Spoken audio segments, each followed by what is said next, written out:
Hey guys, Nick here. Welcome to the Omniverse of Nick's first WWE exclusive story besides the Walking Dead Roman Reigns story, but this is exclusively WWE. We're finally getting into true WWE what ifs and not crossovers, but don't worry, there's still plenty of crossovers. But now we're WWE exclusive.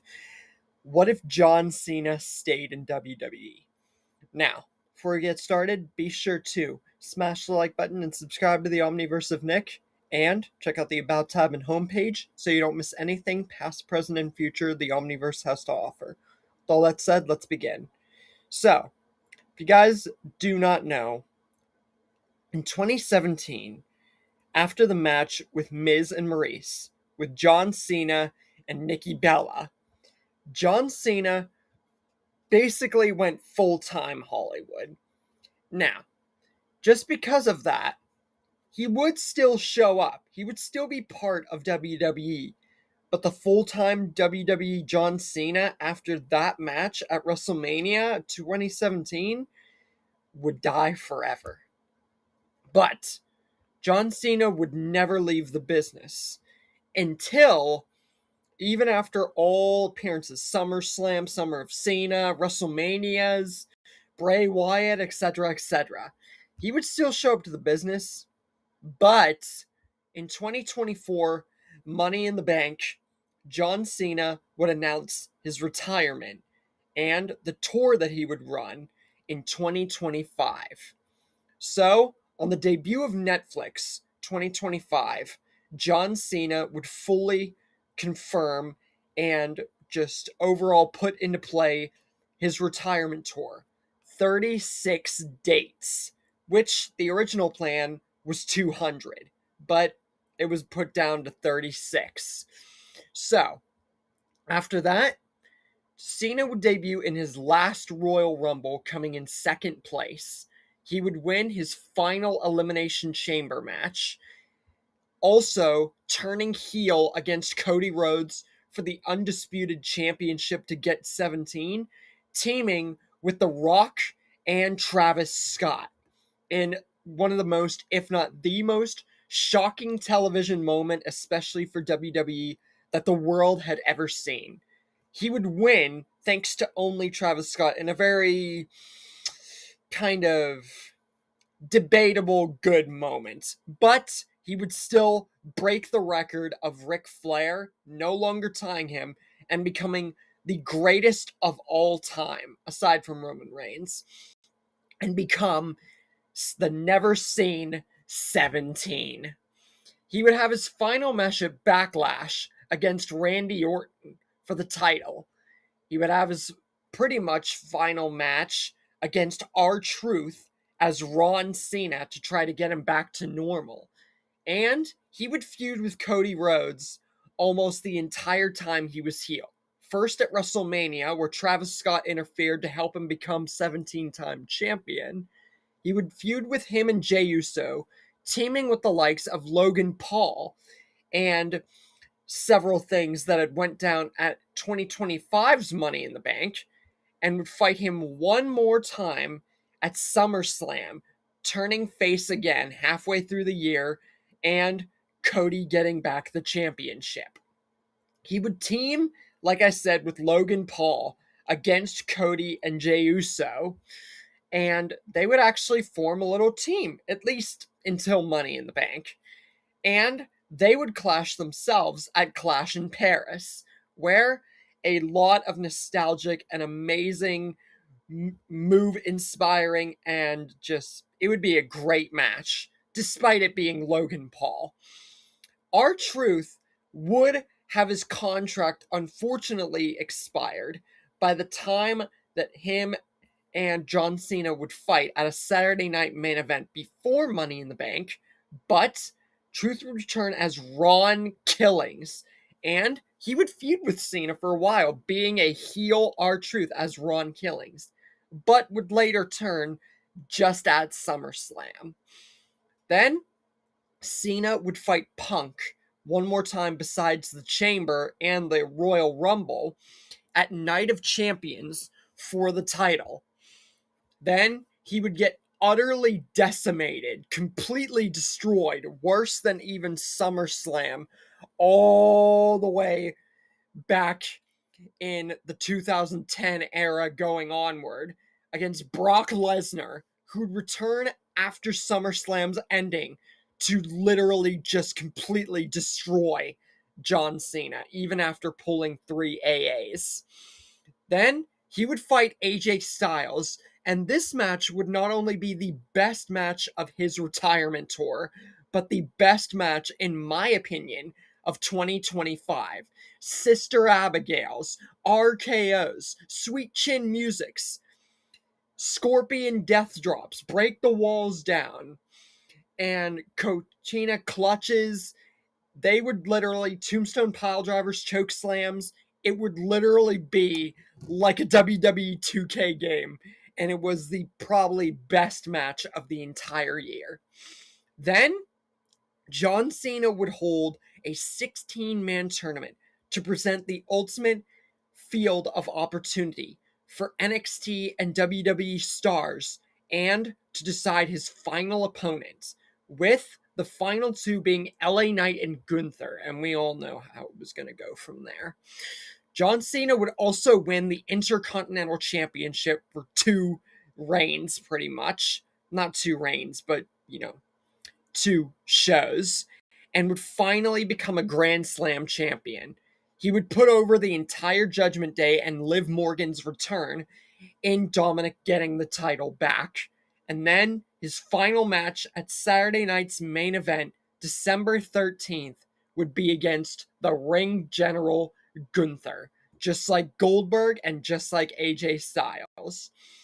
And for the first time since Jericho, Benoit, and Kurt Angle, John Cena would tap out, smiling in the end, knowing that his time was up and that everybody else's time was now. Basically putting over Gunther.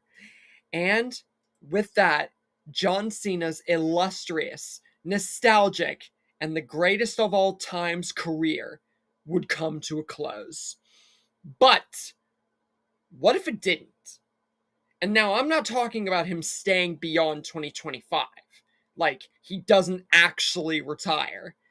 I'm saying, what if John Cena didn't go full-time Hollywood in 2017 and he actually stayed full-time WWE?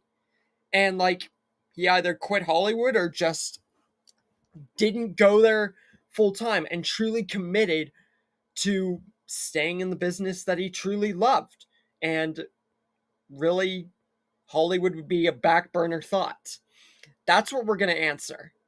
So, after WrestleMania 2017, John Cena and Nikki Bella get engaged, and then they break up.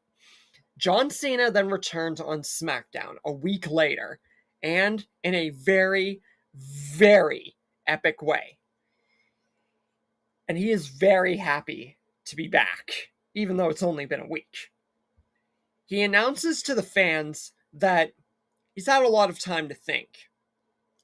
Between Nikki Bella, the fans, and Hollywood, John Cena has noticed something.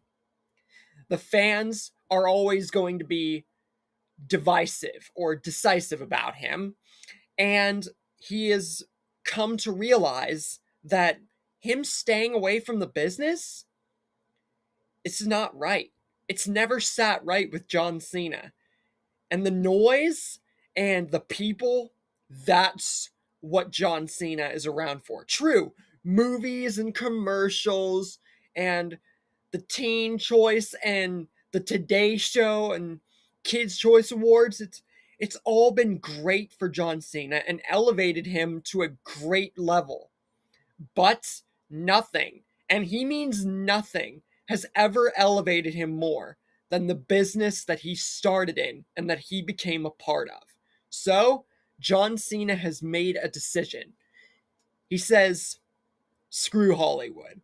And he is officially quitting Hollywood and getting back to the business that made him who he is. As for Hollywood, they can't see him anymore. He is back in WWE to stay. And there's no better way to declare that than in entering the 2017 Money in the Bank. Kevin Owens then interrupts him and says, "Do you really think that after coming back full-time to WWE, we're all just gonna like you and accept you just like we did before? You seem to realize that just because you're coming back, people hated you even when you were full-time. And I was one of them.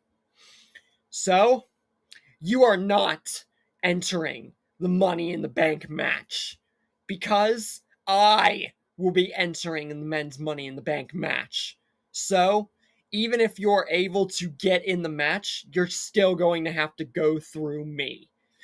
And this time, unlike your little US title, this ain't going to be easy for you, John." And the two square off in a very heated exchange, and Kevin Owens drops John Cena after an attempted AA.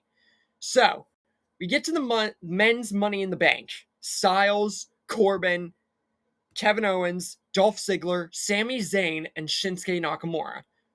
But who does John Cena replace? Well, in the last qualifying match for men's Money in the Bank, John Cena and Sami Zayn square off for the first time since John Cena's US Open Challenge. And John Cena almost gets beaten by a Helluva Kick and a Blue Thunder Bomb because Sami Zayn is way more determined this time than he was when he fought for the US title, which is surprising if you really think about it. But with strength, resolve, and everything beyond John Cena has ever shown, showing that he's truly back, he's able to beat Sami Zayn, but still puts him over just to show how much of a great WWE superstar he is. But unfortunately, Sami Zayn is not going to be in the match, and John Cena takes his place. So when the men's Money in the Bank begins, a lot, and I mean a lot of the same exchanges go exactly the same. Except Shinsuke doesn't get knocked out for a great portion of the match, and him and John Cena actually square off. But even though Shinsuke is a tough opponent for him, John Cena is desperate to show how much he is back and cares for the business, and how much the hustle, loyalty, and respect, you can't see me mantra, has never left. He is proving to the entire WWE universe that he is here to stay. And he manages to get Shinsuke off guard and put him down. AJ and Shinsuke later in the match face off. Corbin knocks them both down and goes for the Money in the Bank briefcase. But just before Baron can latch it off, John Cena AAs Baron Corbin off of the ladder, showing a very reminiscent moment to when he did it to Edge all those years ago. And with this, John Cena wins the Money in the Bank briefcase for the second time in his career. And he says this time over the mic, just like he made a promo on the mic after winning the IC title in Canon, that this time he will successfully cash in. And he will become a champion again. And with this, the Great Balls of Fire 2017 commences, with John Cena in full-time WWE and no more Hollywood, and truly proving his worth by winning the Money in the Bank briefcase. Will he actually successfully cash in? Or is this new resolve and getting back into WWE a hoax for what John Cena is truly about to go through? Find out next time.